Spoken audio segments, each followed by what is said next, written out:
हाय, आपके साथ मैं हूँ Surabhi Sharma. India TV YouTube channel subscribe करिए, बेल आइकन दबाएं। और अब देखिए चुनाव शतक।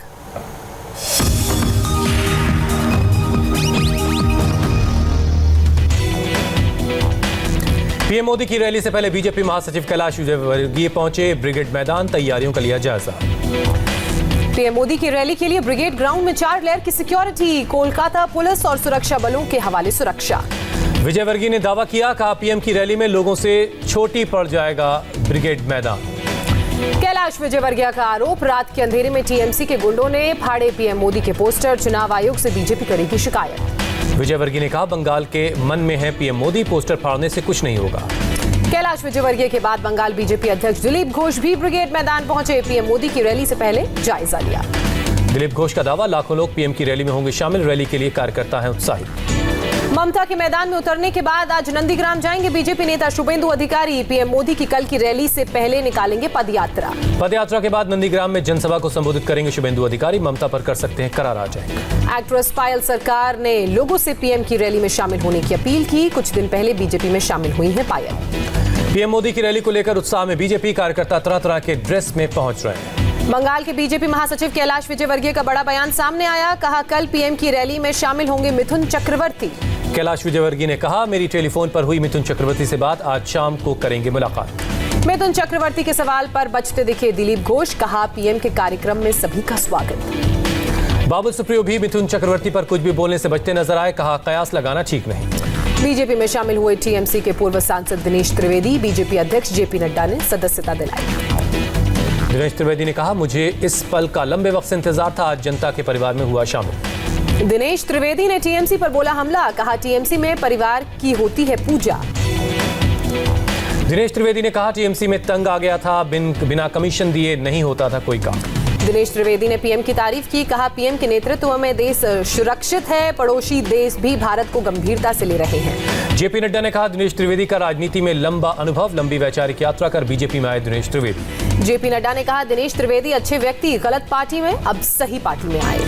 दिनेश त्रिवेदी ने इंडिया टीवी से कहा, अब पहले जैसी नहीं रही टीएमसी, अब सलाहकारों की पार्टी बन गई है। दिनेश त्रिवेदी ने फिर टीएमसी में दम घुटने वाली बात दोहराई, कहा पार्टी में किसी से नहीं कह सकता था अपनी बात।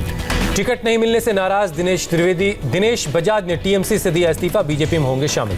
विधानसभा चुनाव से पहले बीजेपी ने 2 गाने लॉन्च किए, सोनार बांग्ला थीम पर हैं गाने। गानों की लॉन्चिंग पर बोले कैलाश विजयवर्गीय, इन गानों से बंगाल के कोने कोने तक बीजेपी का संदेश पहुंचेगा।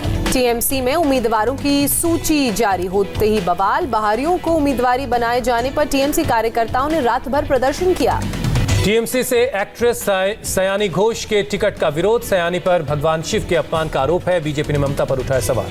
टीएमसी ने हावड़ा के उलुबेरिया पूर्व फुटबॉलर विदेश बोस को बनाया है उम्मीदवार, प्रदर्शनकारियों ने अब्बासुद्दीन खान को उतारने की मांग की। हावड़ा में सड़क पर उतरे टीएमसी के सैकड़ों कार्यकर्ता, टायर जलाकर अपना विरोध दर्ज करवाया। साउथ 24 परगना में भी टीएमसी नेता अराबू इस्लाम में समर्थकों ने प्रदर्शन किया, विधानसभा टिकट नहीं मिलने पर नाराजगी। दक्षिण 24 परगना के रामपुर गांव में बीजेपी कार्यकर्ताओं पर बम से हमला, ब्लास्ट में 6 बीजेपी के कार्यकर्ता जख्मी हुए। घायलों को इलाज के लिए अस्पताल में भर्ती कराया गया, टीएमसी पर लगा है हमले का आरोप।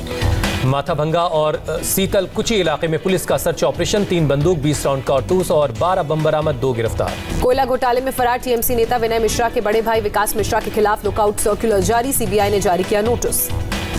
विकास मिश्रा अभी तक सीबीआई के सामने पेश नहीं हुआ, सीबीआई दायर कर चुकी है चार्जशीट।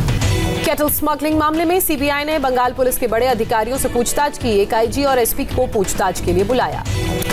कोविड वैक्सीन सर्टिफिकेट से जुड़ी टीएमसी की शिकायत पर चुनाव आयोग का एक्शन, स्वास्थ्य मंत्रालय को आचार संहिता का पूरी तरह से पालन करने के लिए कहा। टीएमसी ने कोविड वैक्सीन सर्टिफिकेट में पीएम की तस्वीर पर आपत्ति जताई, चुनाव आयोग ने जवाब में पीएम मोदी का नहीं लिया नाम। कोलकाता पहुंचे इलेक्शन कमीशन के 2 ऑब्जर्वर, चुनाव से पहले तैयारियों का लेंगे जायजा।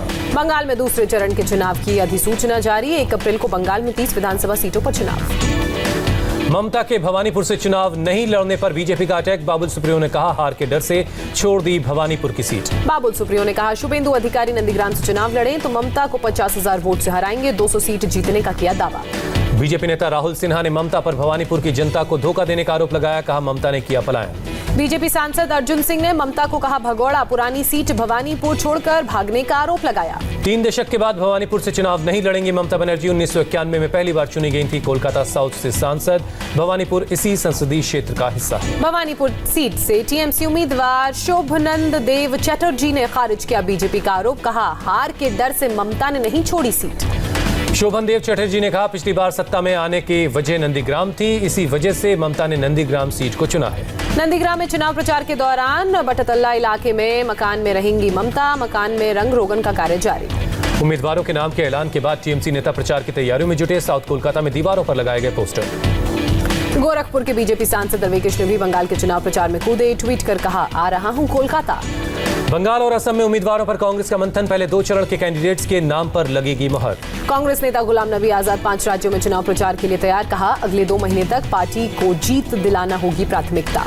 बंगाल चुनाव के लिए लेफ्ट, कांग्रेस और पीरजादा की पार्टी के बीच 56 सीटों पर तालमेल का ऐलान। लेफ्ट 41, कांग्रेस 10 और आईएसएफ 5 सीटों पर लड़ेगी चुनाव। सीटों के बंटवारे के बाद बोले लेफ्ट फ्रंट के चेयरमैन विमान बोस। नंदीग्राम सीट पर उम्मीदवारों को लेकर अभी तक नहीं हुआ फैसला। आज सिलीगुड़ी जाएंगी ममता बनर्जी। महंगे होते गैस सिलेंडर के खिलाफ कल निकालेंगी पदयात्रा। 9 मार्च को नंदीग्राम जाएंगी ममता बनर्जी। 10 मार्च को दोपहर 3:30 बजे हल्दिया में करेंगी नामांकन। 11 मार्च को महाशिवरात्रि पर ममता का उपवास। 13 मार्च से ममता के चुनाव प्रचार का होगा आगाज। ब्रिगेड मैदान में पीएम की रैली से पहले ममता का बयान। कहा मोदी चाहे 120 रैली कर लें, आखिर तक लड़ाई लड़ेंगे।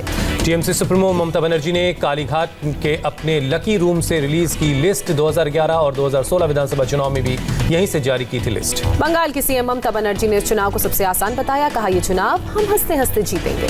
ममता बनर्जी ने फिर लगाया साल 2011 वाला नारा। कहा मां माटी मानुष रखे मुझ पर भरोसा, बंगाल को नई ऊंचाइयों तक लेकर जाएंगे। बीजेपी नेता तरुण चुग ने ममता के खेला होगा वाले बयान पर जताई आपत्ति। कहा लोगों को हिंसा के लिए उकसा रही है ममता। ममता की जीत के दावे पर मुख्तार अब्बास नकवी ने ली चुटकी। कहा खुशफहमी ठीक है, गलतफहमी नहीं होनी चाहिए। कांग्रेस नेता मीम अफजल का बयान सामने आया। कहा बंगाल में त्रिकोणीय मुकाबला, बीजेपी किसी भी कीमत में नहीं बना पाएगी सरकार। कांग्रेस नेता राशिद अलवी का बयान। उम्मीद है कि बंगाल में बीजेपी को देंगे शिकस्त। नंदीग्राम की जनता को ममता और शुभेंदु अधिकारी के बीच कड़ी टक्कर की उम्मीद। कई लोगों ने कहा हम दादा के साथ। ममता और शुभेंदु के बीच बटे नंदीग्राम के लोग। किसी ने दीदी पर जताया भरोसा तो कोई शुभेंदु को वोट देने की कर रहा है बात। बंगाल में आईएसएफ पार्टी आज अपना चुनाव चिन्ह जारी करेगी। फुरफुरा शरीफ में पीरजादा अपने समर्थकों और मीडिया के सामने करेंगे ऐलान। पीरजादा अब्बास सिद्दीकी ने कहा कुछ लोग मुसलमानों को बहकाने की कोशिश कर रहे हैं, उनकी पार्टी चुनाव में बनेगी गेम चेंजर। पहले के अपने विवादित बयानों पर पीरजादा की सफाई। कहा 2021 के अब्बास सिद्दीकी की बात करो, पहले के सिद्दीकी की नहीं। फुरफुरा शरीफ में 3 दिन चलने वाला सालाना उर्स शुरू। बंगाल के अलग अलग इलाकों से लाखों मुसलमान पहुंचे। 8 मार्च तक चलेगा ये उर्स। उर्स के मौके पर पीरजादा अब्बास सिद्दीकी ने अपनी पार्टी के लिए मेंबरशिप प्रोग्राम शुरू किया। कई लोग आईएसएफ की मेंबरशिप लेने पहुंचे। पीरजादा की पार्टी ज्वाइन करने फुरफुरा शरीफ पहुंचे हजारों लोग। समर्थकों ने कहा ममता को सीएम बनने के लिए पीरजादा के सपोर्ट की जरूरत पड़ेगी। चुनाव से पहले सुरक्षा बलों का पश्चिम बंगाल में पहुंचना जारी। हुगली के उत्तरपाड़ा में फ्लैग मार्च किया। टीएमसी ने तेज किया जनसंपर्क अभियान। आसनसोल में कैबिनेट मंत्री मलय घटक ने लोगों के साथ इंटरेक्शन सेशन किया। कोलकाता की मिठाई दुकानों पर चढ़ा चुनावी रंग। बिक रहे हैं मोदी सौंदेश और दीदी सौंदेश।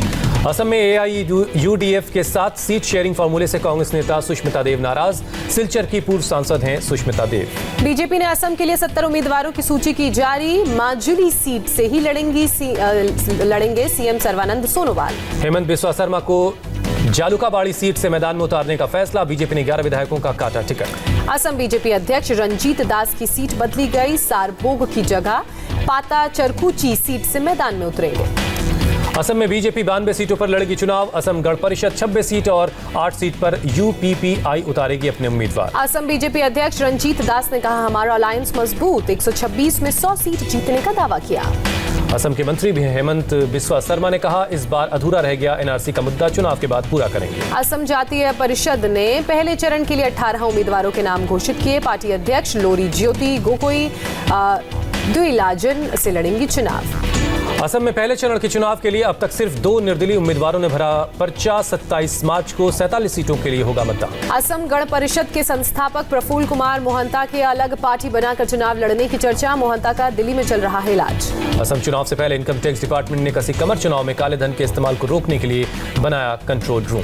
तमिलनाडु में एआईएडीएमके और बीजेपी के बीच सीटों का बंटवारा। बीजेपी 20 सीटों पर लड़ेगी चुनाव। कन्याकुमारी लोकसभा सीट भी बीजेपी को दी गई। कांग्रेस प्रत्याशी के निधन के बाद सीट पर उपचुनाव। रामदास की पार्टी पीएमके में हिस्से में 23 सीटें आई। पहले ही पीएमके की सीटों का हो गया था ऐलान। एआईएडीएमके अब एक्टर विजयकांत की पार्टी डीएमडीके के साथ कर रही बातचीत। डीएमडीके को एनडीए में शामिल करने पर जारी है मंथन। कन्याकुमारी में होने वाले लोकसभा उपचुनाव के लिए बीजेपी ने उम्मीदवारों के नाम की घोषणा की। पॉन राधाकृष्णन को बनाया अपना उम्मीदवार। शशिकला के राजनीति से संन्यास के बाद द्विधा में उनके भतीजे दिनाकरन अभी तक किसी दल से नहीं किया संपर्क। डीएमके तमिलनाडु चुनाव की तैयारियों में जुटी। पार्टी ने सीपीआई को दी 6 सीटें, मुस्लिम लीग के खाते में 2 सीटें।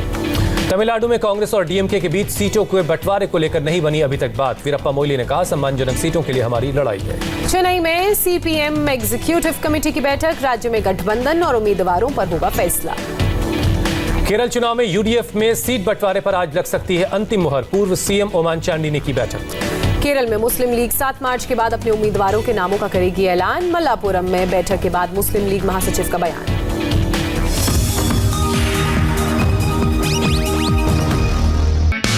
हाय, आई एम सुरभि शर्मा। खबरों से अपडेट रहने के लिए India TV YouTube channel subscribe करिए। साथ में बेल आइकन जरूर दबाएं। जुड़े रहें इंडिया टीवी के साथ।